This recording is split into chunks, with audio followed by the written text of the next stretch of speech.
Good morning, gentlemen. We're here for round two of our Girl Side Chat podcast. And today we're going to talk about mentoring. It's something that we really want to be more intentional about right now. We've got some new systems we're implementing throughout the stores. And this podcast, hopefully we can kind of get that message down to our team members. But the idea is that everyone's mentoring somebody, right? You got GMs mentoring assistant managers mentoring shift leaders, shift leads mentoring team members. So there's always that constant development. We're building that leadership culture. And if somebody gets a chance to move up to assistant manager, there's a shift leader ready to move up too.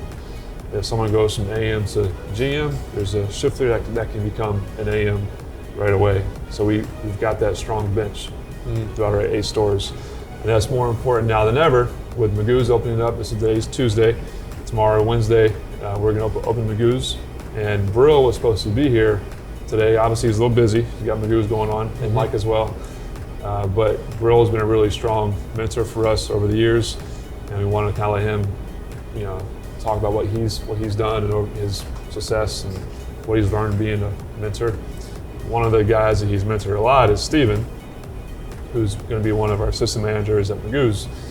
And Steven started here in Palm Beach Gardens, and I remember when first time I met him, we were over on Fry's. I was working QC, I was here to do a store visit, and I was very impressed. This is someone who we want to definitely keep around. And actually, BurgerFi tried to steal him, and we're like, no, you're not taking him. So he's been with us for a couple of years now. He's moved up. He's on a path to run his own store, hopefully soon if we can get more Magoo's built. But Steven, you've seen him with Magoo's and at PSO. Absolutely. What do you think? Yeah, Steven's great, and then the Brill Steven combo mentorship with Brill mentoring Steven. You see those morals get transferred too, and the ideals that we try to live by. And yesterday we did the stress test at Magoo's, and it was simulated rush. And there's a bunch of leftover food. Brill took it, boxed it up, and distributed it to the plaza, more or less, right? That gets our brand out there, gets some people to taste the food. We're not just throwing food out, and it also makes some friends with the neighbors, right? And that was the lunch shift, and I came back later that night for the dinner shift, and Brill and Steven were doing it together. So Brill was taking out Steven to go either help him or just for both of them to do it, right? And that's just one aspect of one example of that. There's another example. Brill is also a really good example of what it comes to one team, right? And then that's something that I feel Steven has learned from that and learned it's okay to have that. Steven may have already had that mentality, but he's learned from Brill that that's 100% acceptable and okay. And what he's been doing is when we're waiting for this Magoo's to open up with pushback with the holiday and everything, Steven and Brill were both able to come in and give one of our storm leaders time off. That's been crucial. Yeah. That was really important. That's the one team atmosphere. I don't think it's a coincidence both those guys together.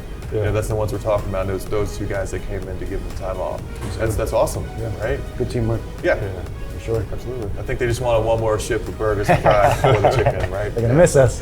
Yeah, it's gonna be a lot of chicken going on the next, many years. Absolutely. So, a lot of chicken. And actually, we were having a conversation prior to this where Craig had a chance to mentor you. Yeah. And you want to tell us about that? Yeah. All right. So. Run through it again. Sorry. So probably like a year, in my first year being a GM, you came down, you were working at Stewart every Thursday, right? And then after a month of that, I ended up going down to Boca every third Thursday, right? And your purpose of coming to work with me was to get me audit ready, right? My audit routines were weak, right? And that is what I got out of it, right? I got out stronger audit routines from it. So you came in with the goal in mind and you achieved that goal. So that's an excellent, I think that's a necessary quality to have to be a mentor, right? And I remember at the end that there's a specific instance that I remember from that mentorship, that opportunity that we had, that I stays with me, and it's going on like professionalism, right? And how to grow professionally, not just grow in one aspect with audit routines, but grow in many things. Professionalism is one aspect that is essential to move forward in a company, right? Take on more responsibility. And I remember, I don't know if you remember or not, but we were sitting down out front, right? And you're like, Kevin, oh, you're doing great and a lot of stuff. You know, love the energy, and you know, it's always a pleasure working here. There is just one thing though, and then he got really uncomfortable, right? And he's like, and I was like, what did I say? I was like, it wasn't the socks, because I wasn't doing the socks anymore. I had to stop the socks when I got promoted. Remember that? I was wearing socks all the time when I was assistant manager, shift leader, like knee-high socks, funny socks, you know. I stopped that, so it wasn't the socks, but it was my joking, right? It was my not immaturity. It was just, I was doing a lot of side jokes, right, with the customers, and I wasn't staying so on point. It wasn't so much customer service based. It was just a lot of extra stuff that I was doing, and you know, asking people for $5 all the time. Voices, welcome to Moe's, I would say that a lot. Like stuff that just wasn't like typical for a store leader to be doing, right? And that was one thing. As soon as I said that, you were like, yes. And then after that coaching, I kind of found a happy medium. I'll still joke around. I'll still have some fun, but am I rush ready? You know, am I ready to go? And that was one of the things that I learned from you. I've been privileged to have many mentors in this company. Many, like you two, Nick, Mike, you guys, everyone, every other leader I've worked with. But you four were the core four that I've got to learn with, so I got to take something and learn from it to grow and to be a better leader.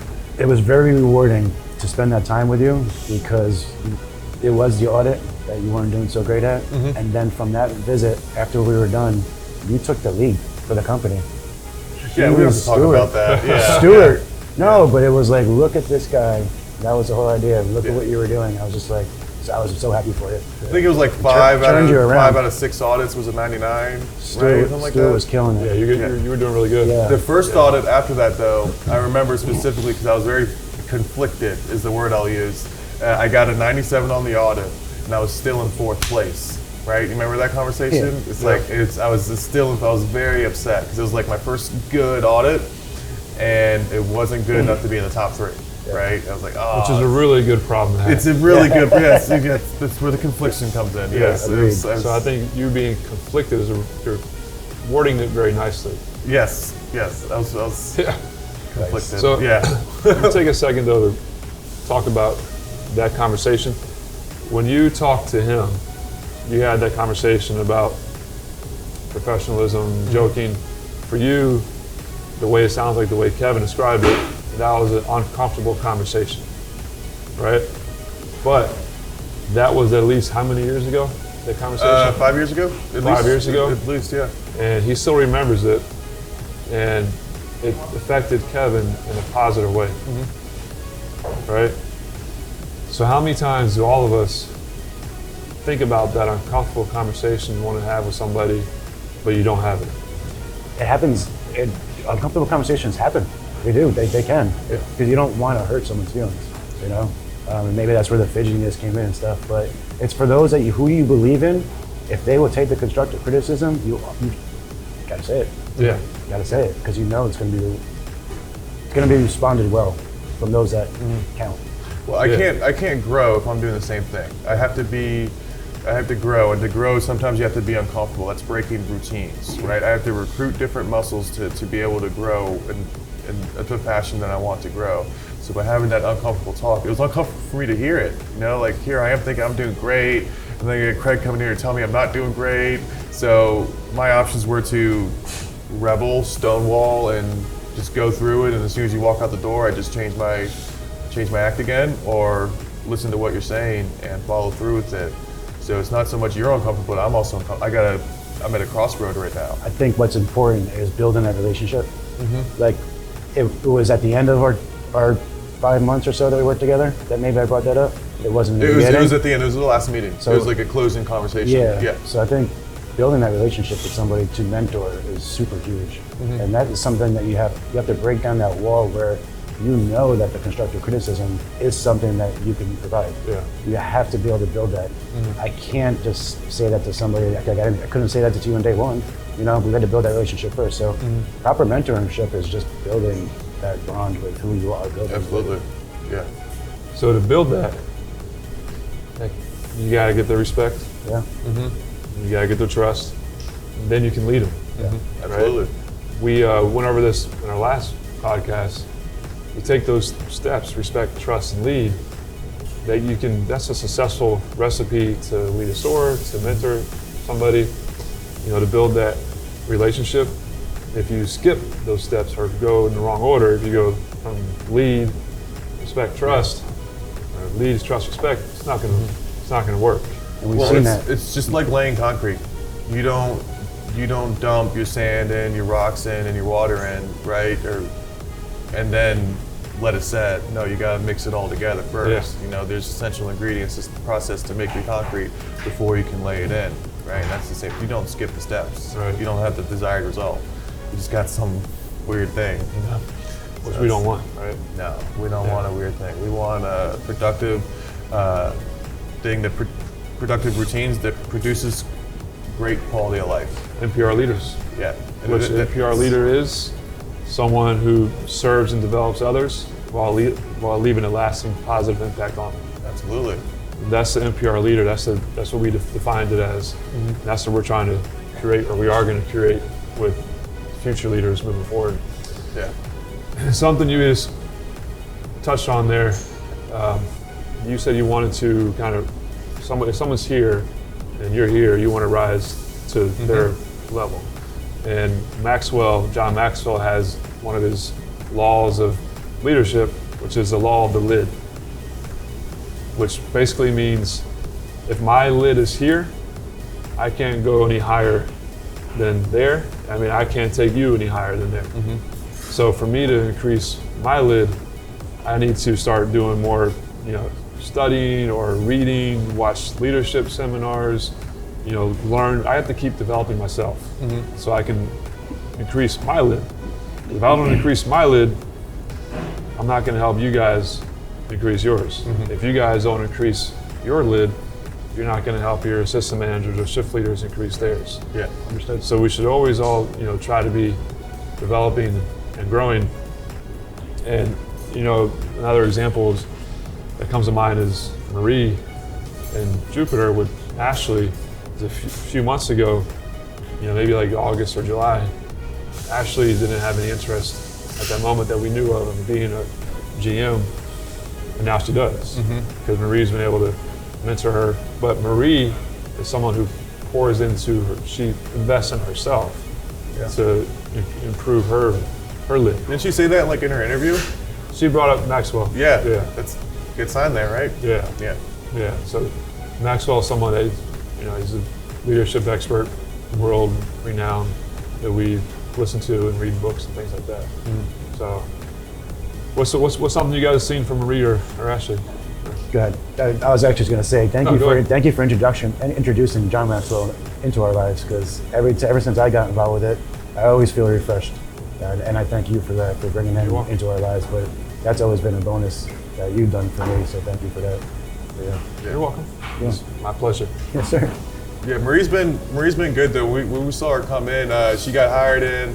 She did our hiring process to the fullest at every expectation we have. You know, the one-on-one, the OJE, the panel, and then she started with us. You know, she did the training store to the fullest. She got certified at the training store, and she went to Wellington to work, and then you got to work with her there, and then. When she got promoted to a GM, she came to Jupiter, where I maybe met her once or twice, but I got to really work with her there, and I was, all right, I'm going to help her out and, you know, guide her and do what I got to do to get her back on track. I'll probably spend a lot of time here at Jupiter, and it was evident within the first couple days that's unnecessary on my part. My job was to act as buffers to kind of keep her in check so she doesn't go away or anything, you know, and I barely was needed. It was just basic questions. Who do I call to fix this? You know, where can I order that? It was just basic questions. Everything else, mentality, running the crew, hiring, training, all that stuff like that. So this just came naturally to her, and that's something that we strive for in there. And I think it's no coincidence that she had the John Maxwell experience, and then the results that we saw in her first month as being a GM, and even to this day, she's doing great. Outside the box thinking, she's united her team to move forward. She's weeding out any weaker donkeys, and she's doing phenomenal. There's a bright future at Jupiter right now. That has a lot to do with her. Her short path with us has been really rewarding to see her start in Boyan, earn their respect there, do a great job in the training store, then go to Wellington, earn their respect there, and now as a GM in Jupiter. I don't think any store wanted to let go of Marie. Nope. Everybody wants Marie. But her road has been great, and it's short. It's a short path for her so far, short road. But just proud of what she's done in the 3 stores that she's worked in so far, for sure. Absolutely. Yeah. She gives us quality of life as a company. That's good to know. Wherever she's at, we know that store's going to be in a solid position. And if it's not now, it will be tomorrow, or soon. So that's incredible. It is. And Josh is another one that you've been able to mentor recently up in Stewart. He first job, right? 16? Yeah, 16, 17 years old when he came in, doing his basketball thing all year. So his availability was really weaker, and this guy's not going to work out, And he learned how to communicate. He learned what to do. So it ended up working out. After a few months, I finally got to work a dinner shift with him. I said, "This guy's not that bad.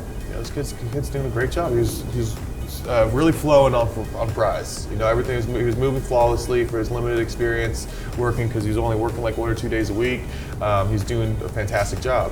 And so from then on, I kind of had my eye on him, and I tried to get him to be a leader. He was busy with school and basketball, and then eventually he decided to be a shift leader with us. And it wasn't too long after him being a shift leader that we were talking about him being an assistant manager, right?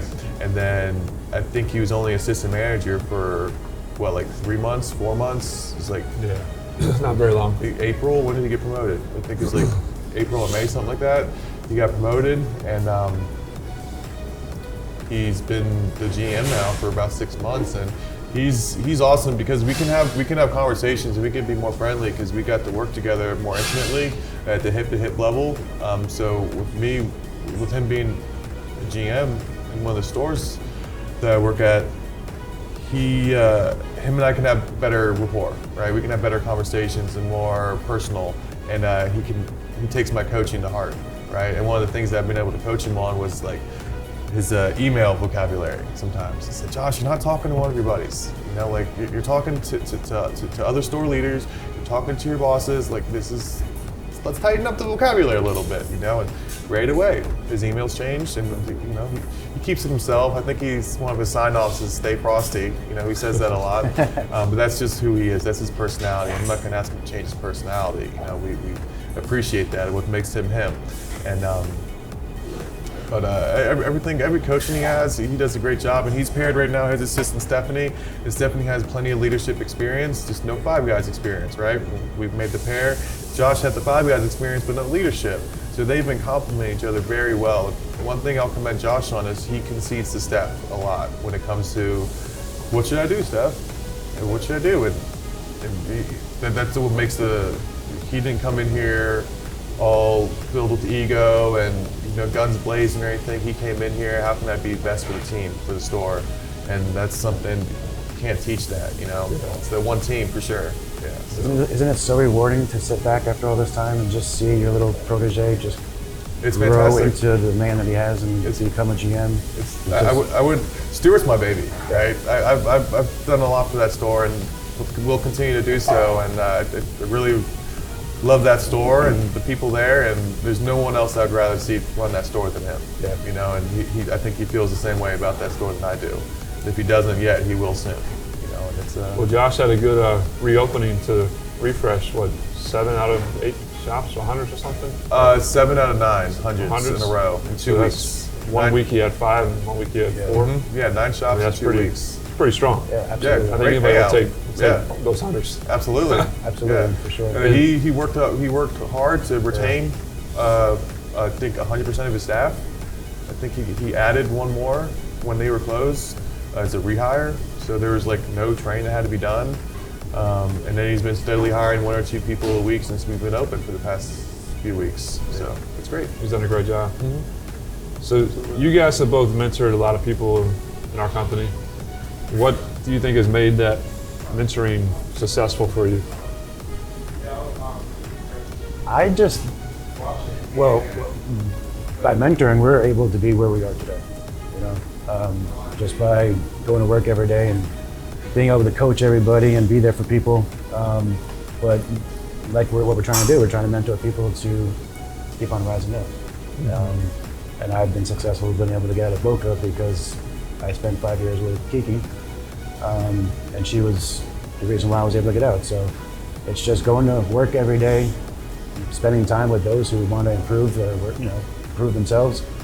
I want to work with those who have the great work ethic, those who actually want to go somewhere. Those are the people I want to spend my time with.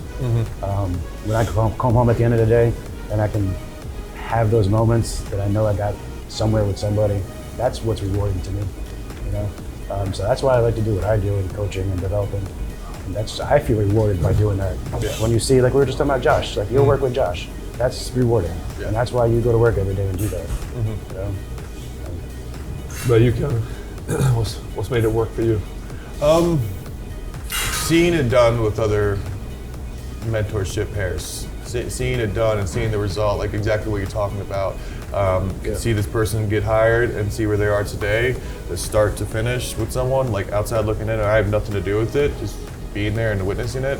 That's made it successful for me to actually, it can be done.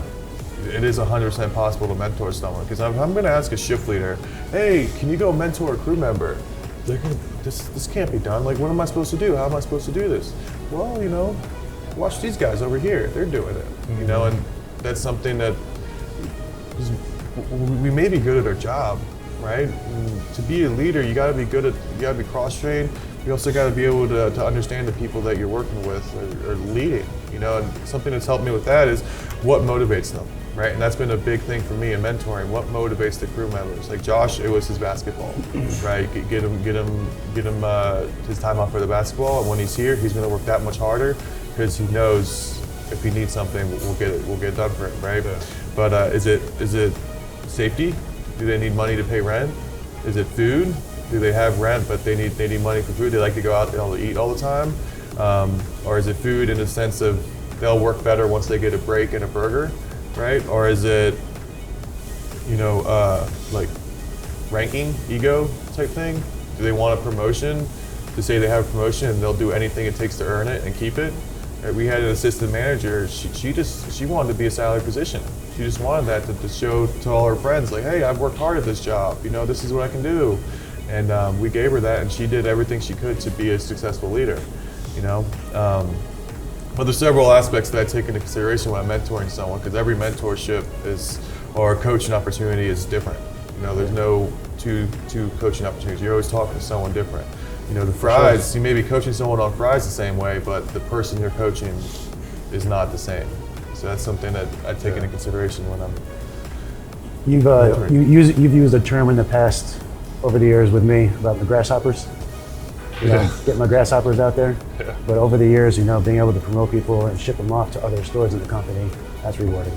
Yeah. To be able to take care of the company. Yeah. To put the work in, not just for your store, just being selfish, but being able to ship them out. That's always been. Nick's been good at that. How many did he have at the one point a couple years ago? Well, it was like Lene. Nick, Lene became an AM here. You were under his leadership. We had Ellie. He had Ellie at the time, right?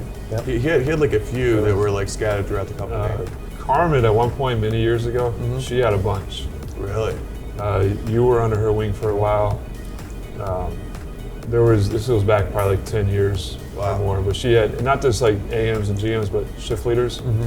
There was a good amount of time where we kept pulling from Boca and sending people to other stores. Yeah. That's cool. Like, sorry, Carmen, but we're going to take, Craig. And then, who were some of the others? You remember some of it? I can't recall. It's been a long time. But there was, it gets to the point where, like, in my position, you almost like feel bad because you keep on taking the good people from them. But it's a blessing though that we're able to develop those good people in the store and ship them out. And it's good for the ones that are moving up too. Yeah. I mean, that's what we got to always keep in mind is Yeah, it's not- it might hurt to take someone out of Gardens, moving as the GM. It might hurt Gardens for a little bit, but it's good for that individual to move up. Mm-hmm. You know, we got to always keep that in mind. As we're, part of our mission is to make a lasting, positive impact on the lives we touch, and we're making that impact by helping people advance. Yeah. That's going to help their family, help them personally. So that's there. I always knew that was going to happen by developing so many that they were going to Yeah, get and it's pulled. happened to you too when But, you were a GM. We yeah. would pull from you. Yeah. You know, Ken's gone through it with his store. Right now, a lot of those guys go out and help other stores. Mm-hmm. Everyone's gone through it to an extent, and I know Nick is probably the most recent one that's had people. It's awesome. Pulled. It's so cool to see that stuff. Yeah. Yeah, it's fantastic. It's a good problem to have. And it shows too that the people that are being pulled to go work in other stores, they're able to, because each store has a, more or less different culture, right? Different atmosphere in there, and it's cool to see that person go work in these different stores and be successful. Yeah. So that's pretty neat. It is. You're growing your tree. And that's what's great about this company. Great about what we do. We're not being selfish. We're not taking care of our just our four walls. But to see the company to come together and to do what we're doing, that's one team. Mm-hmm. That's what we love about us and what we do. Yeah, for sure. More than just burgers and fries. That's sure. right. And what I'm excited for, with everything we're doing now and starting this mentality, like the really concrete leadership mentality and bench, is we're doing it just in time for Magoo's. Yeah. Because we're going to be able to see if we start off with 8 leaders today and we can develop 3 or 4 more when the next door's open, we already got that bench going. We just got to keep that mentality rolling. Yeah. And so we're on it. And you said something, Craig, about who you spend your time with. So there's a 80-20 rule that you guys probably have heard about. You spend 80% of your time with your top 20% performers, and those top 20% performers are going to give you your 80% of your results. So when when we're thinking about who we spend our time with, spend your time, 80% of your time with your top 20%. Okay. I get that. Your top 20% are going to give you 80%. How come you never said that before in Have the you- past? Yes. Yeah. Oh, really? Yeah. I've never heard that. Uncomfortable conversation, Craig. But it's not a Maxwell thing. He talks about it, but I think it's called the Pareto principle. He teaches it, he brings it up, but it's been around for a while. And actually, we used to go back when Matt Dando was here. Our ground beef is 80-20. Yeah. Right? So we used to always say, man, like, we gotta spend more time with those top 20%, because the 80-20 ground beef. That's kind of what we were thinking back then. That's how. Are you trying to take credit for this? Like, No, not at all. But we were thinking about it because the ground beef related to Five Guys 80-20, and it's a challenge, But when we're thinking about mentoring people, we got to be very intentional and specific about who we're mentoring, and more so, that's going to be harder for shift leads, I think, to mentor the right person, because as a GM, you're mentoring your AM Yeah. a lot. That person's there, you know who they are. As a shift leader or as assistant manager, you have your shift leads you're gonna mentor, and the shift leads need to help to identify that next one up, because we don't want to be mentoring a donkey, Yeah. right? Wasting time. Waste of time. Yeah. We want to mentor and grow thoroughbreds, but the GMs, the AMs can help identify those thoroughbreds within the team and get the process started. So, It's great. yeah. 80-20, 80-20. ground beef, Absolutely. sirloin and chuck. 80-20. I like Just in that. case you didn't know what our ground beef was, now you do. Now we do. Yeah.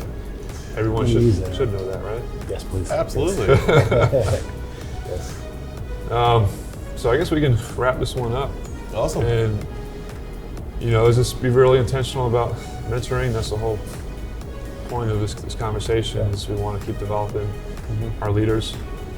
And it's not going to be easy, right? It's a hard road, but everything worth achieving is hard to get. Yeah, Absolutely. sure. So Thanks for your time, guys. yeah, thank you, Kevin. Keep the train moving. Yes, sir. Rocking Absolutely. and rolling. Yes. Boom, boom. Yeah. Thanks, guys. Cut. All right.